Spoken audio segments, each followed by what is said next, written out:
Hey, Etti, thanks a million for sending me your shot. This is or your sequence of shots. This is very, very cool, and I think I'm giving myself a challenge here to review work that's already looking great. So let's just before we dive in, let's have a look. We'll play through it a couple of times. Isn't it lonely? I'd do anything to make you want me. I'd give it all up if you told me that I'd be the number one girl in your eyes. Isn't it lonely? I'd do anything to make you want me. I'd give it all up if you told me that I'd be the number one girl in your eyes. Yeah, really, really nice work. First of all, I'll just kind of talk about some of the really nice stuff in it. Like I think I'll have a look at what's working already really well. I think first of all, your staging and your general kind of layout. I'm gonna turn off the sound while I scrub through it. But I think your general, your staging of this scene, like the walk into shot like that up on this kind of, bridge, and then this shot particularly, I think is really effective because you've got the bot we can see her twice basically. We can see the view from behind, we can see her posture, and then we also see her face. So it's a really clever solution for showing us you know two sides of her literally at the same time. And then I think this, well, then I'm going over here, it feels very much, which is I'm pretty sure what you're going for. It feels really, Disney-esque, like something from, a Tangled or Frozen or, one of these kind of movies. Big musical power ballad number, So I have a real softy for all that stuff. I think when it's done well, I think it's great. And I think you've done a really nice job of finding good acting and staging and camera layouts and stuff like that for that. I also think your blocking is very solid. You've got a lot of poses in here that are kind of really clearly conveying what's happening. It looks like I would imagine you've shot reference for all this and you've acted it out and used your reference pretty accurately. It feels nicely, detailed out. All the weight shifts and the contact between her hands and the beam here, all that kind of stuff is really nicely looked at. So yeah, there's a lot to like about this. I think it's a very strong shot already. I think my goal now is to just nitpick it a bit and see if I can find some places where you can improve a few little things. Um, so one of the first things that, and it's a little bit tricky because this is blocking obviously, and some of this stuff will be things you might handle in spline. Some of them might be things you might do in subsequent passes once you got the body working. There's no, strict, you have to do it in this order sort of thing. But one thing I think I might do if I were you would be to add a little bit more to the face before you go to spline. Like at this point, I feel like for me, the body postures are reading just a little bit clearer than the face. I think you've got some nice changes here and there. Like I really like this compressed brow and things you've got there, and a nice there's a nice appealing mouth shape there. There's some nice stuff going on, but I think you could maybe add a little bit more detail to that. The other thing I think you could work on maybe is some asymmetry. Like some of these poses here in the face, they feel very just a little bit too flat along the brow, and then the eyes are open the same amount, and the mouth. I think if you could kind of favor one side a little bit, do those drawings. If you can maybe see some people talk about this, like a kind of like a funneling of the face. So maybe you've got one side a bit more open or one side a bit more closed. I'm going to exaggerate this now, but so this side maybe is the open side and this side is a bit more compressed. Just to find a little bit more asymmetry, make the shapes feel a little bit more natural in some of these poses, particularly in this spot. But I think throughout, I think there's a good few opportunities to just push the brows and the eyes, maybe a little bit more up on this side, a little bit less on this side, that kind of thing, just to make the face feel generally a little bit more organic. The other thing I would look at would be, well, I'll pick on a couple of little small things first. I feel like the hands at the beginning here, they're kind of drawing attention to themselves a little bit too much, I think. Like this hand shape here,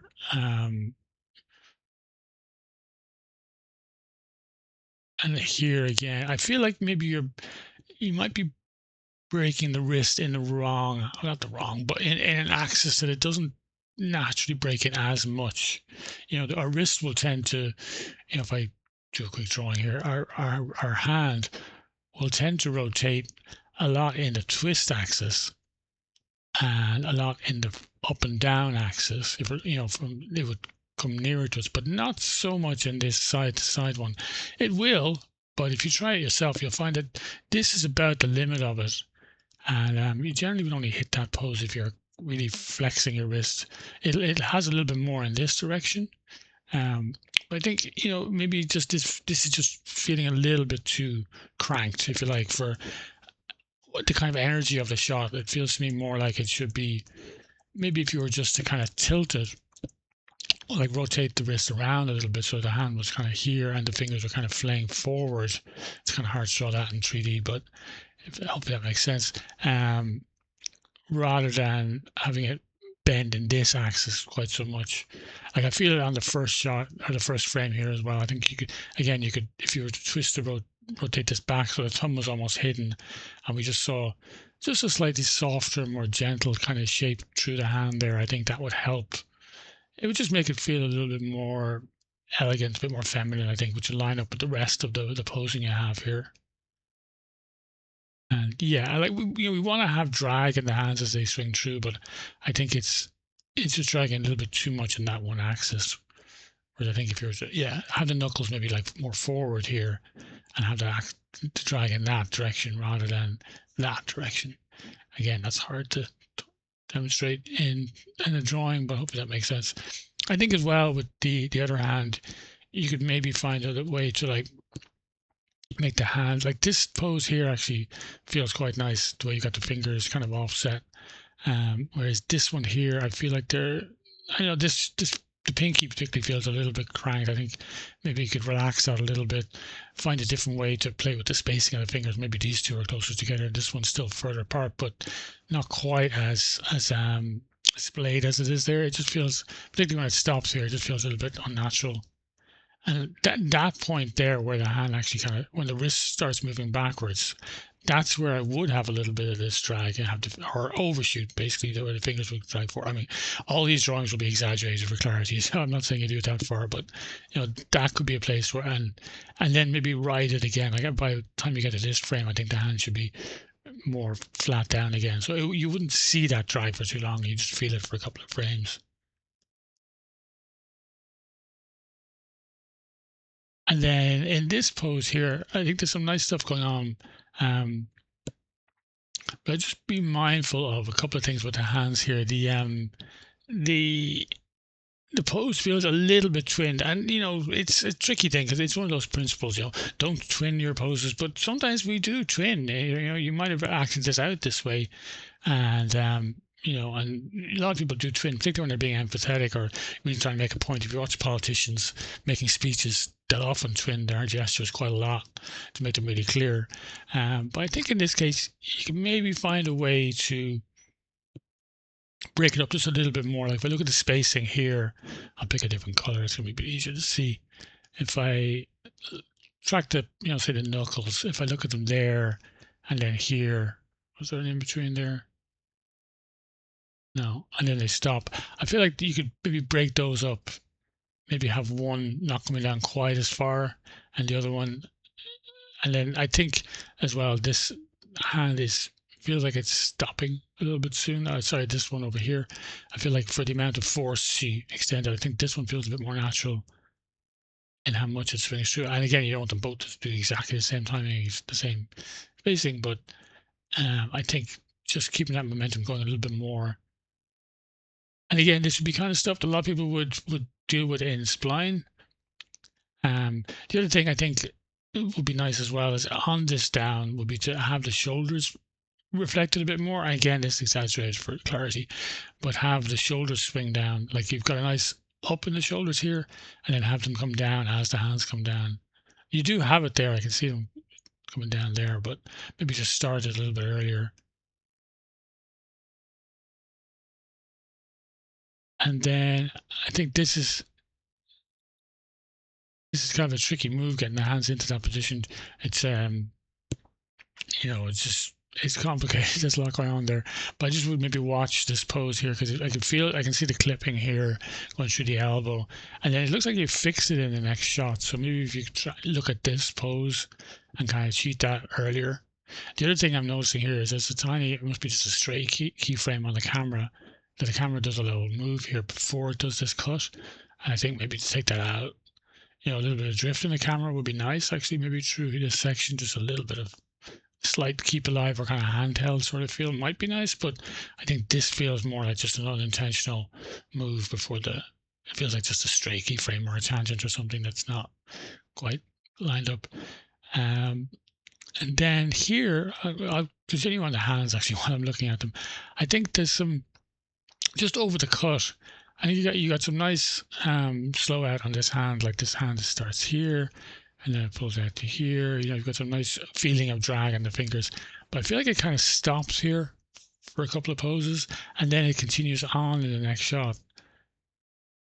So it feels like it's catching my eye. I think you should maybe just try and have it already. Maybe you don't even need to have this pose here. Maybe the hand is already further along towards this final pose in this one, and you just kind of keep it moving here. So the spacing you've set up here, this pose, this pose, the next pose, it should almost be behind her shoulder at that point. So maybe just one more frame here of it moving, and then the next shot it's already back here, heading towards just easing into this last pose, just to show kind of a slow out and then quick in the middle and then easing it tight into the stop pose. Another thing that would be nice as well is just as the hands kind of push, as she kind of puts the weight on the hand here, nice to show that a little bit again in the shoulders. Just again, not a lot. You don't want to overcomplicate things, but I think they're just feeling a little bit stiff there, like in that the weight must be coming on her body there in her hands. She must be taking some of her body weight, not a lot, obviously she's still standing, but some of that weight should be reflected, I think, through the shoulders. And I think you've done a nice job here of handling the contact with the beam and stuff like that. I think you can maybe exaggerate the drag here a little bit as well. Just have the fingers maybe a little bit more. Because like she should be, like she's singing, so I imagine her movements, even though there's kind of a heaviness to this song, it's not like an upbeat, energetic song. But I think still there would be some nice flow. And I think if you could find a couple of places just to push that drag in like the fingers, just show them really loose here and there, like not just the hand dragging, but the fingers themselves changing shape a little bit more.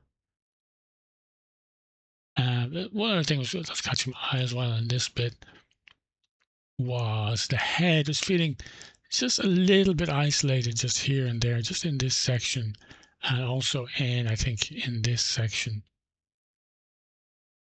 Yeah, this move here, it just feels a little bit like the neck and the upper body, like if there's a control maybe around this area, and the neck control. I think they should be involved just a little bit more. If you think about it, our head as humans is a big heavy part of us.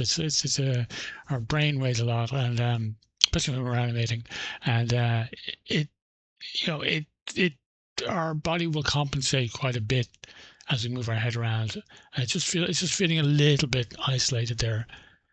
It's one of the dangers of it depends on the rig you're using, but a lot of rigs, I'm imagining this one that looks like a good quality rig, has the option to have your head rotate in world space, so that when you rotate the other controls, it maintains its orientation, which is great for most things, particularly for acting shots.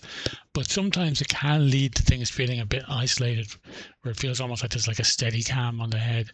So it's just to be mindful of that and kind of reflect the changes through the neck and the shoulders and upper body a little bit more as well. I think particularly here, like that move there, when she tilts her head like that way, I would expect her neck, again exaggerated, I expect her neck to kind of rotate a little bit that way as well. So not just rotate, but translate. It's just subtle. I think it's just subtle pass on that kind of stuff will help it stop feeling like it's kind of pinned in a place there, and this lower part is all rigid.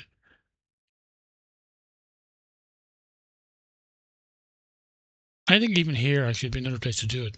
You could have, like, if you think about her chin here, rather than having it come quite so quick, you could have the neck, have it, the neck lean forward a little bit. Again, really exaggerating this for clarity, but just, just a little bit more dragging the head as it comes up.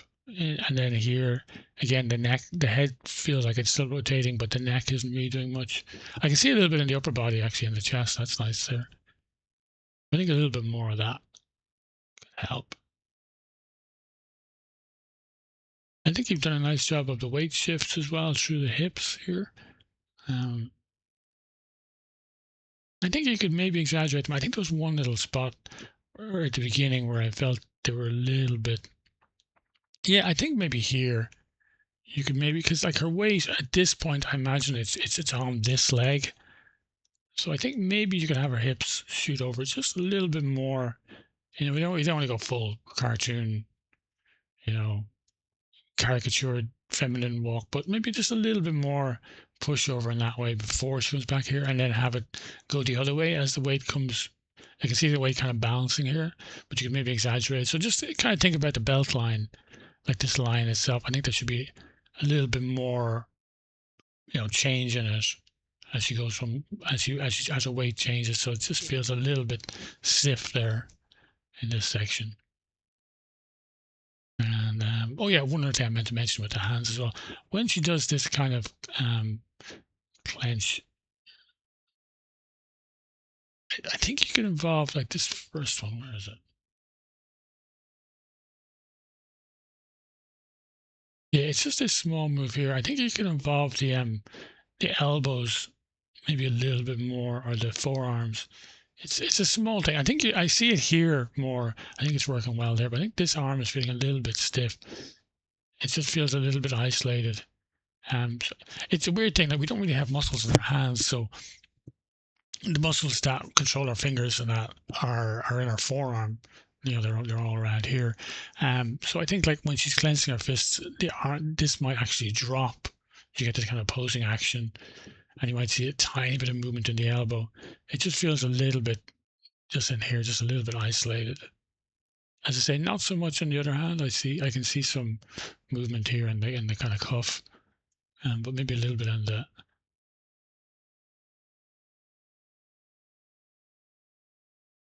How are we doing for time? Oh, yeah, we're getting on a little bit. So I'm going to try and speed up a little bit. I don't want to make this video super long for you. The last thing I thought would be nice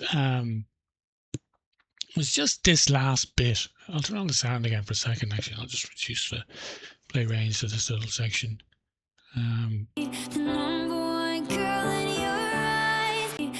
It's kind of a crescendo in the music. Like, it's not, I would imagine, in the song, it's not the big moment, but it's kind of a big moment, and it's the end of your shot. So I think maybe just pushing that a little bit more, like maybe just some of these poses.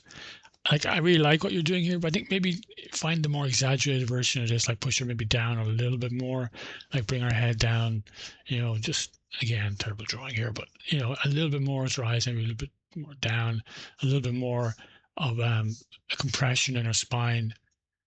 So that kind of thing, more of a C shape this direction. And then when she comes into this pose, I think go the other way. Just like, again, the pose you have, I think your instinct is great, but I think really push it, like really try and find it. So you're going from that C shape here with her head down to this one up. So I think, it's a lovely pose, but I think maybe you could push it further, have her head maybe over a little bit more, up a little bit more, but we don't want to lose this really nice facial expression. But her chin could be up here, and it's just basically pushing that action. And even you might even see the arms kind of push backwards, everything just to really push that flow. And the spacing going into that might be really nice and tight, like, it might be kind of like, just really, really getting in there, like, so she's down here, and then she goes a quick move, and then really tight. So we really, just on those last few frames, we see her kind of continuing up into that kind of stuff, just a little bit further, just really pushing it. Again, if you look at a shot, like if you look at something like Frozen, what's that song? let it go, I guess. This bit about the cold never bothered me anyway. That there's a bit in that where I think she does something like this, and it's you really see that just that push into that. Um, so yeah, we're at 20 minutes. I want to try and finish up. The last thing I would say is just a general thing would be nice to try and put in, because it's a singing piece. Um, Try and find a few moments to add a little bit of breath in the torso. Um, turn on the music again. I think you've done a great job of hitting these accents like this. This. But I think maybe here and there, if you can find, depending on the control, if you have on the rig, if you can find a way to just expand the rib cage and compress it again. Like there, you can actually hear an audible breath there. Oh, I can see you doing some as well. That's actually nice. But I think maybe you can exaggerate it a bit more. I give it all up if you told me that and there's another breath there. And you are doing enough. I think it's there. I think you just maybe exaggerate a little bit more. number one girl in your eyes. Isn't it lonely? There's probably a tiny breath there just between those two lines. If you just think about somebody singing, they're going to have to take a breath at some point. Yeah, I think I can hear it as well. Yeah. So, just find a few little places just to push it. You might even try it on a layer. What I often do when I'm trying to do subtle stuff like that is I do it on an animation layer, and I do it too big so I can see it, and then I just dial back the weight of the layer a bit, and it's to kind of go, okay, where can I get it so that you barely see it but you feel it. I think that might be a nice thing to add. It might be again a polish pass thing or spline pass thing, but something just to keep in mind. So yeah, I'm going to wrap it up there. That is a lot, I think, to do. But I hope that's been useful. And I think, yeah, this is a really fantastic sequence of shots. I think it's got great potential. I'd love to see your next pass. So, please send me an update when you've got some more work on it, because I really keen to see how this turns out. I think it's awesome. So thanks again for sending it, and best of luck with the next pass. Hope that's good. Hope that's helpful. Cheers.